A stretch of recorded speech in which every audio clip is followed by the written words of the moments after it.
오늘은 여러분들과 함께 이승만 박사와 기독교인 친환회라고 하는 주제로 말씀을 드리도록 하겠습니다.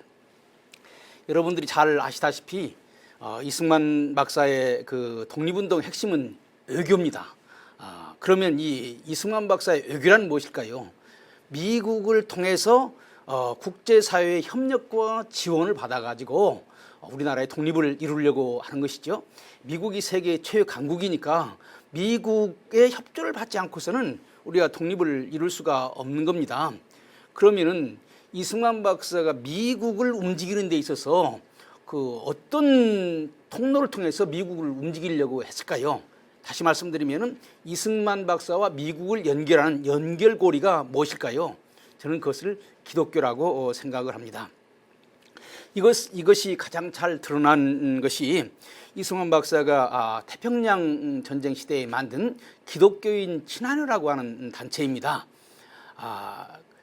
기독교인 친환회는 이승만 박사가 기독교인 친환회라고 하는 단체를 통해서 미국 사회를 움직여 우리나라의 독립을 이루려고 했던 그런 그 운동입니다. 그렇기 때문에 이승만 박사와 미국의 연결고리인 기독교인의 운동을 가장 잘 보여주는 그 단체가 기독교인 친환회라고 생각을 합니다. 원래 이승만 박사는 태평양 전쟁 시대에 주미외교위원부를 만들었고 그 다음에 한미협회를 만들었습니다. 그러나 나중에 기독교 친환회를 만들어서 기독교 친환회를 통해서 말하자면 미국 정부에 혹은 미국 국회에 영향력을 미쳐가지고 우리나라의 독립을 이루려고 노력을 한 것입니다. 그러면은 오늘 제 강의는 크게 세 부분으로 나누어서 얘기를 하려고 합니다. 먼저 이 기독교인 친환회가 어떻게 만들어졌는가라고 하는 이 구성 배경입니다. 배경을 말씀드리고 그 다음에는 기독교인 친환회라고 하는 것이 어떤 단체인가, 그래서 거기에 회장은 누구고 어떤 정신으로 시작했고 하는 그 단체의 시작과 발전에 대해서 말씀을 드리고 세 번째는 이 기독교인 친환회가 이승만 박사와 더불어서 어떤 독립운동을 했는가, 여기에서 가장 중요한 키워드는 임시정부 승인운동입니다.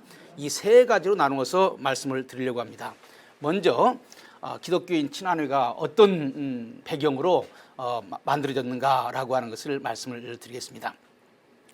이승만 박사의 그 생애를, 특별히 미국의 생애를 아마 세 단계로 나눠서 얘기할 수 있을 것 같아요. 하나는 임시정부 만들어지기 전까지의 그 이승만 박사의 활동, 그다음에 임시정부에서부터 태평양 전쟁 시기까지의 활동, 그다음에 태평양 전쟁이 일어나고 나서 이제 태평양 전쟁이 끝날 때까지의 그 활동. 그런데 오늘 제 얘기는 태평양 전쟁 시기에 이승만 박사의 여러 활동 가운데 특별히 기독교인 친환회를 중심으로 하는 활동을 살펴보려고 하는 것입니다.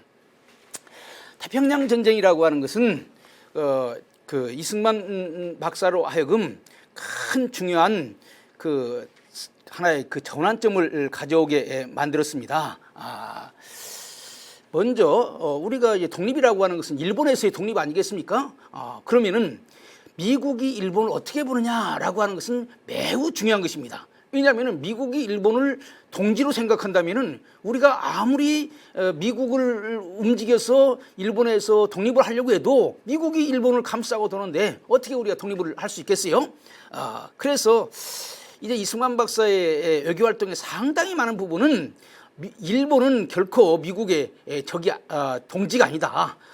많은 외교학자들이 미국은 아시아에서 일본을 대리인으로 내세워서 아시아를 이끌어가려고 했다, 이렇게 얘기들을 하지 않습니까? 그런데 이승만 박사는 거기에 대항해서 일본이 결코 미국의 파트너가 될 수 없다, 이런 얘기를 많이 했어요. 그러나 뭐 미국이 별로 거기에 대해서 귀를 기울이지를 않는 거지요. 그러니까 우리나라의 독립운동이라고 하는 것은 거의 말하자면 바위에 계란으로 바위치기와 같은 그런 어려운 상황이었던 것입니다. 일본에서 벗어나야 우리나라가 독립이 되는데 미국이 일본을 믿고 있으니까 독립이 이루어질 턱이 없는 거죠. 그런데 결정적인 계기가 생긴 겁니다. 그게 뭐냐면 태평양 전쟁이라고 하는 것이죠. 일본이 미국을 향해서 전쟁을 시작을 한 것입니다. 그래서 태평양 전쟁이 시작하자 이제 미국은 일본에 대해서 다시 보게 되었습니다. 일본을 어떻게 봤느냐? 과거에는 일본은 아시아에서 미국의 대리자라고 봤는데 이제는 일본은 아시아에서 미국을 대적하는 적이라고 생각을 한 겁니다. 참 이 매우 중요한 것이죠. 과거에는 미국이 일본을 친구로 생각하고 대리자라고 생각했는데 지금은 태평양 전쟁 이후에는 일본을 이제 적이 아니라 그 대리자가 아니라 파트너가 아니라 적이다. 이제 일본을 패망시켜야 된다. 이런 생각을 하게 된 거죠. 이제 이런데 기여한 것이 여러분들이 잘 아시다시피 이승만 박사가 1941년 여름에 쓴 일본 내막기라고 하는 책이라고 하는 것 여러분들 잘 아실 것입니다. 이 일본 내막기는 미국 사회를 향해서 일본이 미국의 파트너가 아니라 일본이 미국의 적이다라고 하는 것을 알려주기 위해서 일본 내막기를 쓴 것입니다. 이 일본 내막기에서 이승만 박사는 일본은 말하자면 서구문명을 잘 받아들여 가지고 아시아를 서구화하고 민주화하려고 하는 그런 나라가 아니라 천황을 중심으로 해서 그 대동아 공영권을 추구하는 새로운 질서를 추구하고 있다. 그러니까 아마 이제 근대화 초기에는 일본이 서구문명을 따라가려고 그랬습니다. 그러나 20년 지나가면서 일본 내부에서는 왜 우리가 항상 미국을 따라가느냐? 왜 우리가 서양을 따라가느냐?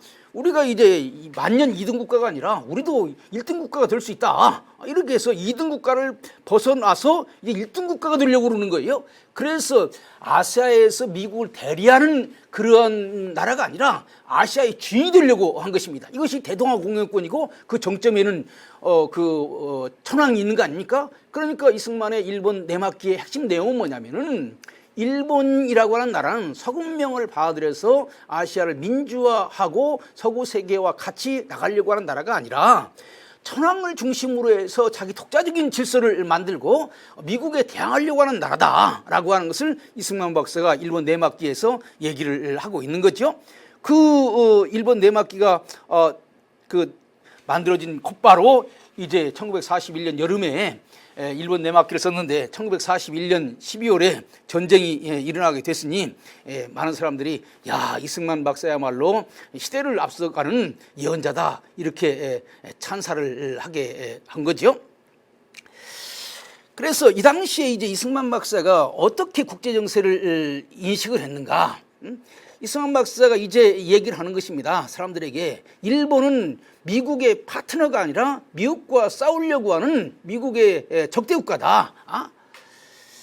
그리고 이제 여기에서 이승만 박사의 또 하나의 중요한 그 관점이 있는데 사실 이제 제2차 세계대전이 일어나면서 많은 이제 서방 국가들이 이제 주축국에 의해서 이제 그 전쟁에서 지게 되니까 망명하게 되고 망명한 사람들이 망명 정부를 인정을 하게 된다고요. 그러니까 이승만 박사 이걸 기회로 해서 아니 유럽에서도 망명한 나라의 망명 정부를 인정하는데 우리도 망명 정부를 인정해 달라. 네? 지금 그 미국이랄지 국제사회가 망명 정부를 인정하지 않으려고 했는데 이런 것을 보면서 이승만 박사가 이제 망명 정부를 인정해 달라가 그렇게 요구를 하고 있는 겁니다.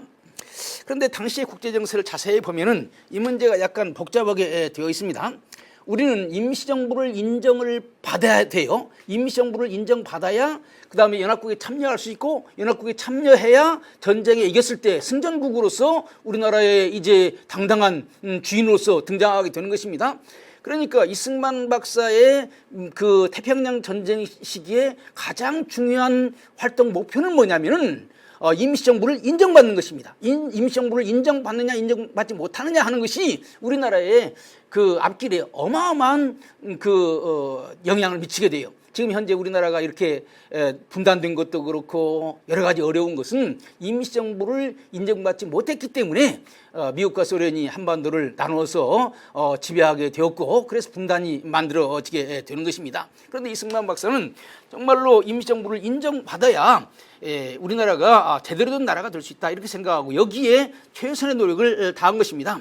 그런데 그 당시에 태평양 전쟁 당시에 영국이 임시정부와 같은 망명정부를 인정하지 않으려고 그랬어요. 왜냐하면 영국은 많은 식민지를 가지고 있는데 이 식민지에서 나간 그 망명정부를 인정해 버리게 되면은 영국이 다른 식민지를 컨트롤하는데 매우 어려운 상황에 이르게 되는 것입니다.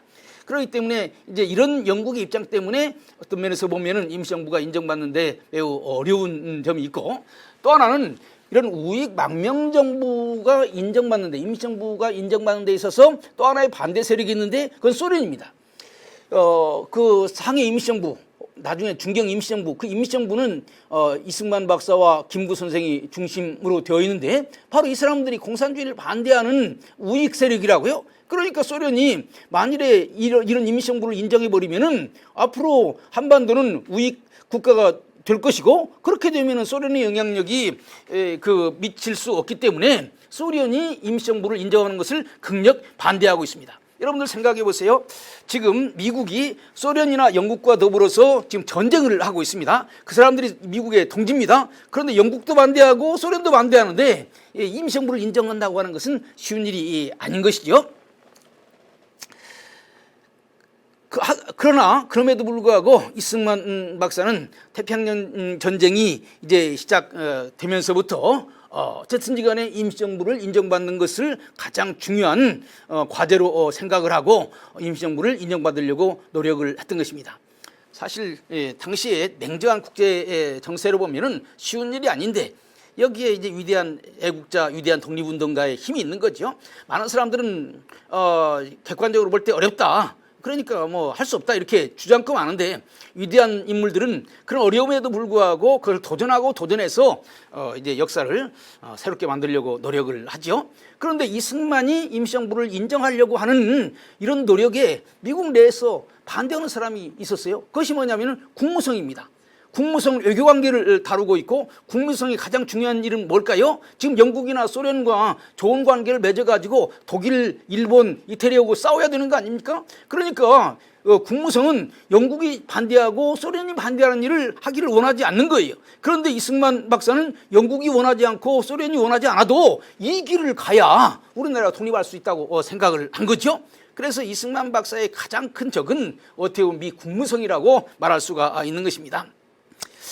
그래서 이승만 박사는 이제 어떻게 이 국무성을 움직여서 임시정부를 인정받을까라고 하는 것이 그의 그 독립운동의 가장 중요한 것인데, 이승만 박사의 글을 보면은 미국 정치를 움직이기 위해서는 크게 두 가지가 있어야 된다. 하나는 표가 있어야 되고 하나는 자금이 있어야 된다. 그러니까 우리 한국 사람들이 이제 미국 시민권을 많이 가져가지고 이 시민권으로 행사되는 투표로 정치 영향력을 행사할 수 있는데, 우리 한국 사람들이 미국에 그 당시에 몇 사람 되지 않고 시민권 가진 사람들은 더 얼마 없고, 그러니까 말하자면 시민권을 가지고 영향력을 미치려고 하는 것은 가능하지 않은 거예요.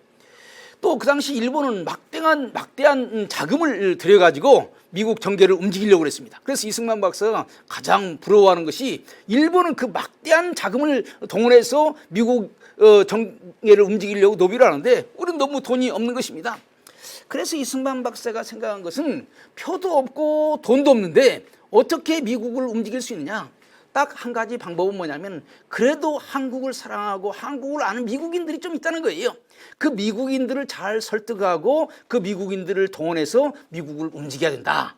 그러니까 우리는 표도 가지고 있지 않냐고, 그 다음에 돈도 가지고 있지 않냐고, 그런데 우리는 한국을 사랑하는 친구들이 있다는 거예요. 그 친구들을 잘 조직을 해가지고 그 친구들을 통해서 미국을 움직이려고 했던 것입니다. 바로 이것이 이승만 박사가 미국에서 취했던 외교정책의 상당히 중요한 핵심 요소인 것입니다.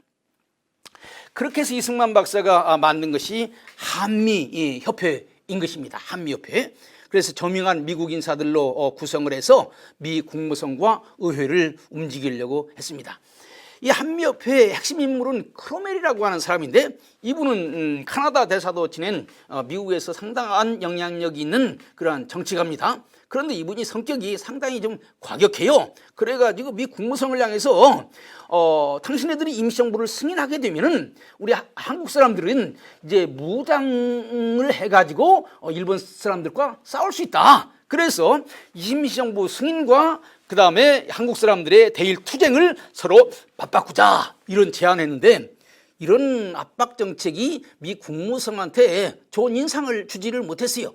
대의에서 움직여지지 않고 정치를 거래로 하려고 한다 이렇게 해가지고 그러니까 한미협회를 통해서 미국에 있는 한국 저명한 인사들 여기 한미협회에는 뭐 국회의원들 미국의 하원 의원도 있고 상당히 유명한 사람들이 있습니다만은 이 한미협회를 통해서 미국 정계를 움직이려고 했는데 사실은 이것이 별로 성공적으로 나가지를 못했습니다. 그래서 여기 이제 종교적인 색채 별로 들어가지 않고 물론 그들 가운데서는 기독교인들이 많이 있습니다만은 한미협회 그러니까 한국 친구인 미국 사람들을 동원해서 그들로 하여금 그 한미협회를 만들고 그래서 이제 미국 정부를 움직이려고 했는데 성공하지를 못했어요. 이런 상황 가운데서 이제 이승만 박사가 일반 미국인들보다는 이제 그 일이 잘 안 되고 있으니까 새로운 방법을 한번 모색을 해야 되겠다. 그렇게 해서 만든 것이 뭐냐면은 기독교인 친환회라고 하는 것입니다. 이것은 뭐냐면은 일반 기독교인이 아니라 일반 미국인이 아니라 미국인 가운데서도 기독교인들을 중심으로 해서 말하자면 미국 정치를 움직여보자라고 하는 것입니다. 사실 국제관계라고 하는 것은 이해관계가 매우 중요합니다. 그런데 사실 한국과 미국 사이에는요 별로 그 이해관계가 없어요. 물론 옛날에 그 한국에 그 미국에 그 금광 있었습니다만은 이것도 일제 말에 다 철수해가고 말았고 그러니까 한국과 미국 사이에 그 공통된 이익 미국이 지켜야 될 이익이라고 하는 것이 없었다고요. 그러면은 한국과 미국을 연결하는 가장 중요한 그래도 공통된 이익이라고 말할 수 있는 것이 뭐냐? 바로 기독교였던 것입니다. 사실 미국 사회에서 장로교는 상당히 중요한 종교 단체인데 세계 최대의 장로교 선교부가 어디에 있었냐면은 북한 평양에 있었습니다. 그러니까 이 장로교 선교부가 북한에 있었기 때문에 이 장로교 선교부라고 하는 것은 미국 사회에도 매우 중요한 거예요. 그래서 미국으로서는 이 장로교 선교부를 잘 보호하는 것이 매우 중요한 일이 되는 것이고요. 또 한편으로는 가톨릭 선교부도 사실 원래 가톨릭은 세계 선교를 많이 하지 않았습니다만은 1900년대 초부터 미국이 가톨릭 선교를 해외 선교를 시작을 했습니다. 그 선교 단체가 메리놀이라고 하는 선교 단체인데 일종의 수도원입니다. 이 메리놀 선교부가 미국 캐톨릭이 세계로 나가는 중요한 선교 수도원인데 그 가장 큰 메리놀 수도원의 선교본부가 어디에 있었냐? 북한에 있었던 것입니다. 그래서 미국의 가장 중요한 교파 가운데 하나인 장로교 선교부와 미국의 중요한 또 종교 가운데 하나인 캐톨릭 선교부가 우리나라 북한 땅에 있었다고 하는 거예요. 그렇기 때문에 이승만 박사가 이 북한 땅에 한반도에 있는 그 기독교를 매개로 해서 미국 정부를 움직여보자 이런 생각을 하게 되었던 것입니다. 그래서 1942년 말에 가을에 기독교인 친환회를 만들게 된 것입니다. 그런데 이렇게 기독교인 친환회를 만들게 된 배경에는요 우리 한국에 있는 선교사들도 여기에 중요한 그 계기가 되는 것입니다. 사실 그 태평양 전쟁이 1941년 11월에 일어나게 되었는데 사실 1941년 12월에 태평양 전쟁이 일어나기 전에 1년 전부터 미국은 태평양 전쟁이 일어날 것이라고 하는 것을 알고 이제 한국에 있는 선교사들을 철수하기 시작을 했습니다. 여러분들이 잘 아시다시피 1937년 중일전쟁이 일어났고 1939년 독일이 폴란드를 침공했습니다. 그리고 1940년에 독일, 일본, 이태리가 주축국을 형성한 거예요. 그리고 1940년 여름에 일본이 상해를 침공하게 되는 것입니다. 이것을 보고 1940년 10월에 주한 미국 총영사관이 한국에 있는 선교사들을 다 철수를 해야 되겠다 이렇게 생각을 해서 1940년 11월에 마리포사라고 하는 배를 동원해서 한국에 있는 거의 대부분의 선교사들을 철수했습니다.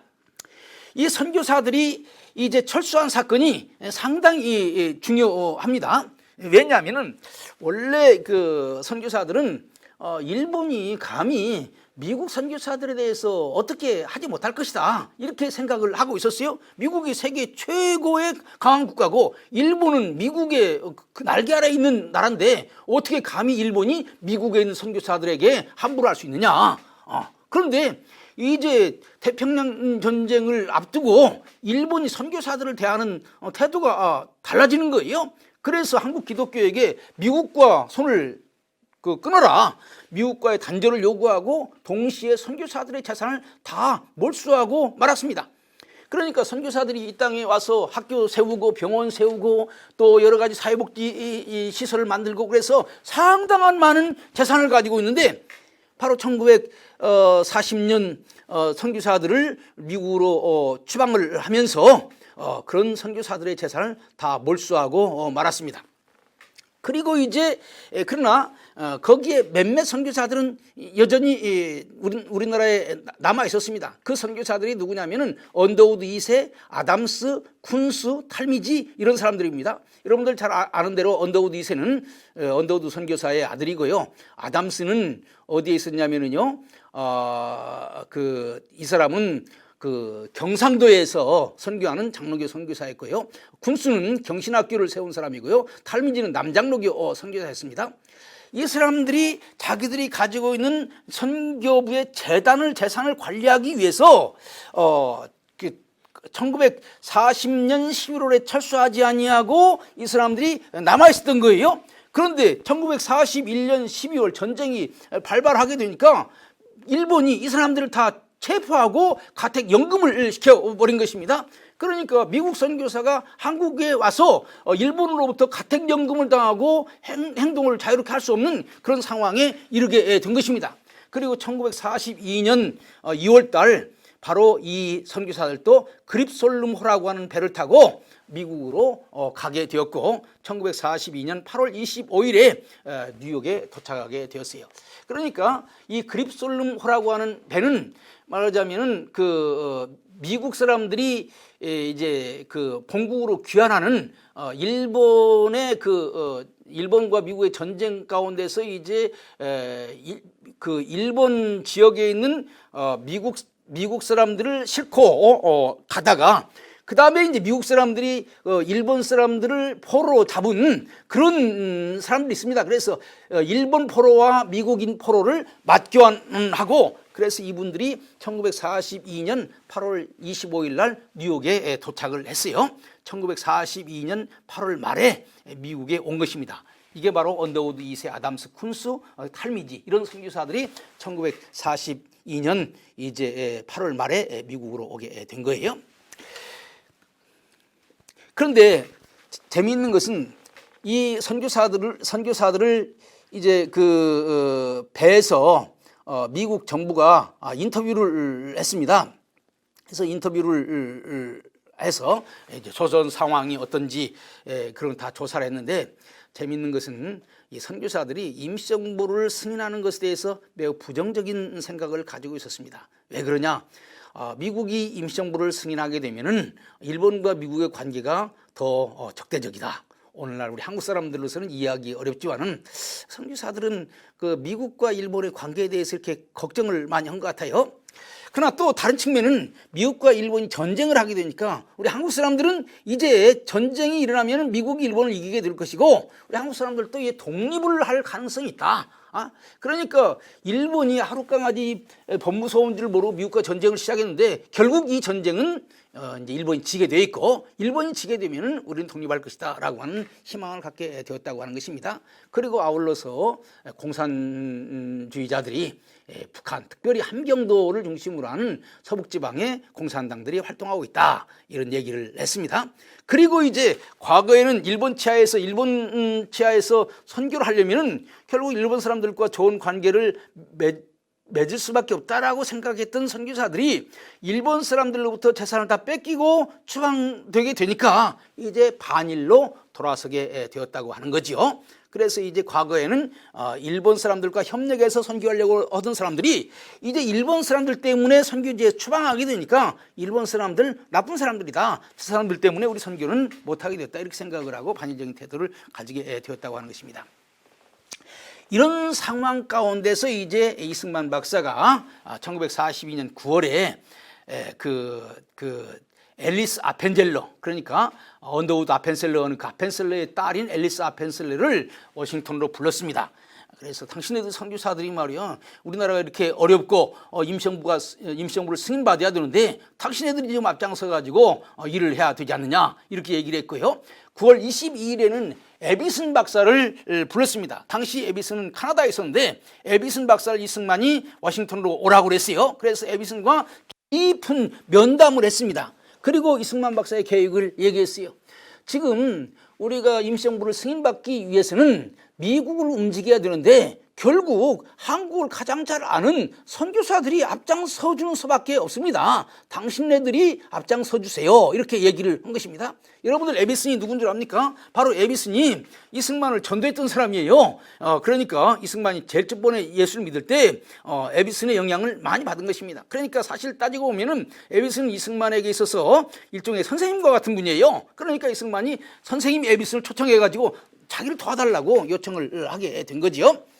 그리고 이제 그때 언더우드 2세도 이제 말하자면 그 한국에서 아까 얘기한 것처럼 그립솔룸호를 타고 미국으로 이제 그 뉴욕 항구에 도착을 했습니다. 그래서 언더우드도 오라고 해서 만나게 되고, 그렇게 해가지고 1942년 10월 5일에 에비슨 박사가 이승만 박사의 주장대로 기독교인 친화회를 만들려고 작정을 하고 전 미국에 있는 그러한 선교사들에게 편지를 보냈습니다. 편지의 제목은 Dear Friend, 사랑하는 친구들이여 라고 하는 그런 제목의 편지를 썼는데 여기에 이제 여러 가지 중요한 내용이 담겨져 있습니다. 이 에비슨은 이 편지에서 뭐라고 얘기했냐면은 자기가 이승만 박사를 만나 보니까 옛날 이승만 박사가 배제학당에서 이제 전도를 받고 그 다음에 그 한성 감옥에서 예수를 영접하고 철저한 신자가 되었는데 그 기독교인 정신을 아직도 잘 간직하고 있다. 이승만의 마음속에는 대한민국을, 한국을 기독교 국가로 만들려고 하는 그런 꿈을 가지고 있다. 그렇기 때문에 이승만을 도와서 한국을 일본의 지배에서 해방시켜 주는 것이, 이것이 앞으로 다시 선교사들이 한국에 들어가서 선교할 수 있는 가장 유일한 길이다. 이렇게 에비슨 박사가 편지에서 쓰고 있는 것입니다. 그러니까 이승만 박사를 돕는 것이 그 한국을 독립시키는 것이고, 한국을 독립시켜야 다시 선교사들이 한국 땅에 갈 수가 있다고 하는 것이죠. 그러려면 어떻게 해야 되느냐? 지금 현 단계에 있어서 가장 중요한 것은 뭐냐면은 임시정부를 승인하는 것입니다. 임시정부가 승인이 돼야 되는 거예요. 그래야 이제 연합국의 일원이 되는 것이고, 연합국의 일원이 되어야 승전국으로서 한반도에 오게 되는 것입니다. 그래서 이제 에비슨 박사는 그 선교사들에게 조선은 자치 능력이 있고 이승만은 한반도의 지도자가 되기에 충분한 사람이라고 하는 것을 미국 사회에 홍보해 줄 것을 요청을 하게 된 것입니다. 그래서 이승만 박사가 에비슨을 불러서 에비슨과 더불어서 기독교인 친화회를 조직하도록 했는데, 이 당시에 이승만 박사, 그 에비슨의 나이가 79살입니다. 완전히 할아버지지요. 그런데 이 미 정보 당국은 에비슨을 나이가 많지만은 그래도 역시 한국에서 그 세브란스 병원을 만들고 그 다음에 그 세브란스 의전을 만들고 하는 탁월한 그런 선교사이기 때문에 여전히 말하자면은 기독교인 친화회를 이끌고 나갈 만한 능력 있는 분이다, 이런 평가를 내리고 있는 것입니다. 그 미 정보 당국은요, 기독교인 친화회에 대해서 이 단체는 세 가지 목적을 가지고 있다, 이렇게 정리를 하고 있습니다. 첫 번째는 이승만을 지지하고, 두 번째는 임시정부를 승인받도록 하는 것이며, 세 번째는 미국과 유엔으로 하여금 결국 임시정부를 승인하게 해서 승전국으로 만드는 것이 이 기독교인 친화회의 목적이다, 이렇게 얘기를 하고 있는 것입니다.